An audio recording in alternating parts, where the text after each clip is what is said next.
सावित्री वैष्णव जी आप आइए, रचना सिंह और फिर शकुंतला जी। नमस्कार माननीय सरबजीत जी, चौबारा संचालिका महोदया, होस्ट महोदय, को होस्ट महोदय, समस्त वक्तागण, श्रोतागण, सम्मानित भाइयों बहनों का मैं हार्दिक स्वागत और अभिनंदन करती हूँ। धन्यवाद देना चाहूँगी कि मुझे मौका दिया आज के चौबारा में अपने विचार प्रस्तुत करने के लिए। महामारी के चलते ऑनलाइन आईसीसी की मीटिंग का यह शायद अंतिम चौबारा होगा, जैसा कि माननीय अंजलि जी के विचारों से जाना। मैं आज विचार रख रही हूँ दादी से पोती तक का सफ़र।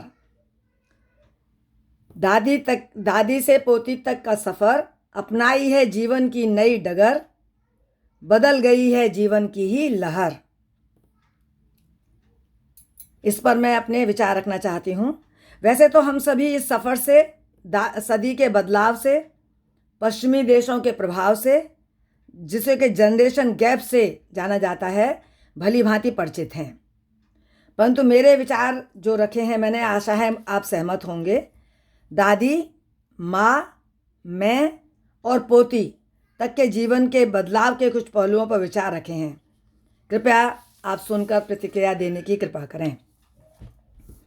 दादी ससुराल आई पालकी में बैठकर, मेरी माँ ससुराल आई बैलगाड़ी में बैठकर, मैं ससुराल आई कार में बैठकर, मेरी बेटी आई हवाई जहाज में बैठकर और मेरी पोती उड़ गई हनीमून मनाने अंतरिक्ष में।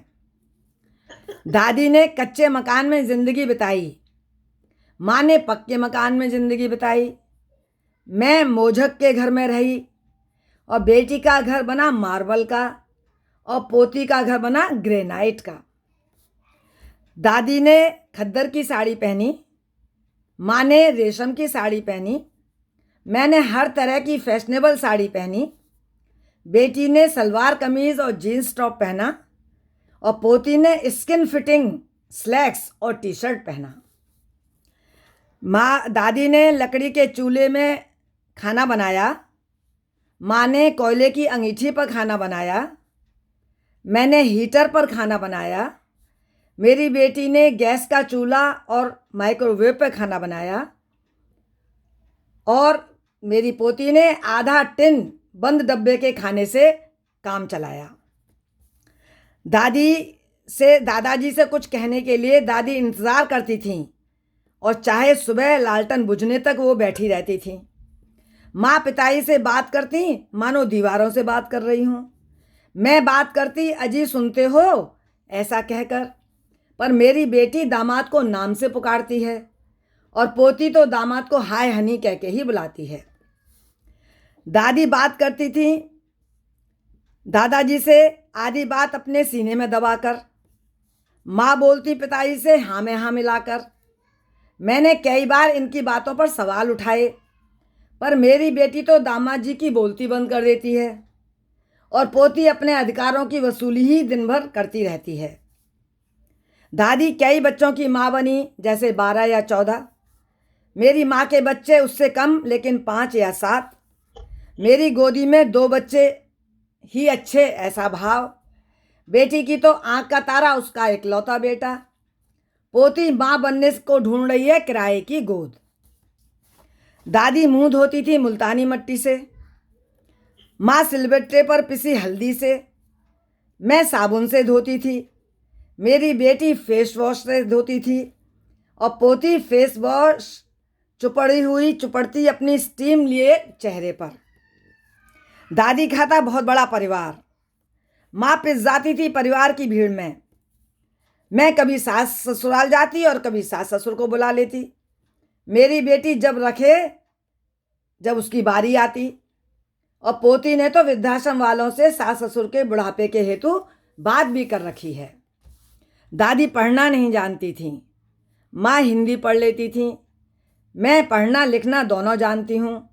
मेरी बेटी अंग्रेजी फर्राटे से बोलती है, पोती कई भाषा जानती है पर हिंदी नहीं जानती।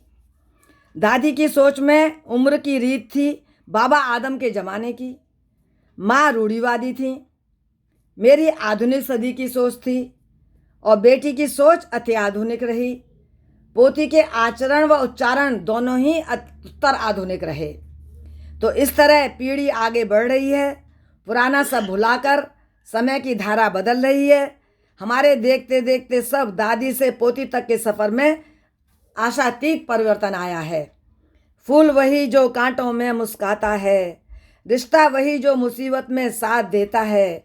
अच्छे संस्कारित बच्चे वही होते हैं जो बुजुर्गों के फटे पैबंद ला करते हैं, पुरानी पीढ़ी को आधार माना करते हैं। जय हिंद, जय भारत, नमस्कार। बहुत अच्छा, बहुत अच्छा, वाह वाह, बहुत अच्छा तुलनात्मक अध्ययन, बहुत अच्छा रहा। बहुत अच्छा। वाह भाई, धन्यवाद। ईश्वर ने एक साथ बता दिया। बहुत अच्छा लिखा है, बहुत बहुत अच्छा। बहुत अच्छा क्या है, बहुत बढ़िया, बहुत बढ़िया, बहुत बढ़िया। आपने सबके मन की बात कर, आपने सबके मन की बात कर। या हाँ, बहुत अच्छा, या धन्यवाद। बता दिया। हम ये डिफरेंस जानते हैं, या मगर आपने जिस तरह उनको पिरोया है अनोखा है, बहुत ही अच्छा। हम सब जानते हैं क्या डिफरेंस, सच्ची बात है। में कभी आया ही नहीं कि ये हो सकता है। जनरेशन गैप तो हर युग में रहा, या लेकिन अब आजकल कुछ ज्यादा ही पता चलता ज्यादा है। ज्यादा ही हो गया है। हाँ, अपनी मानसिकता जो है उसको पीछे ढकेल करके बिल्कुल। आप सब कुछ बर्दाश्त करते जाइए। बिल्कुल, इसमें बस शांति है। मौन रहिए, मौन होते हुए देखते रहिए। हाँ, ये बहुत अच्छा। आप बहुत टुक टुक तमाशा देखिए। हाँ बिल्कुल। दम न कसीदम, दम जो कसीदम तो जहन्नुम का रसीदम। बिल्कुल 100% सत्य कहा आपने।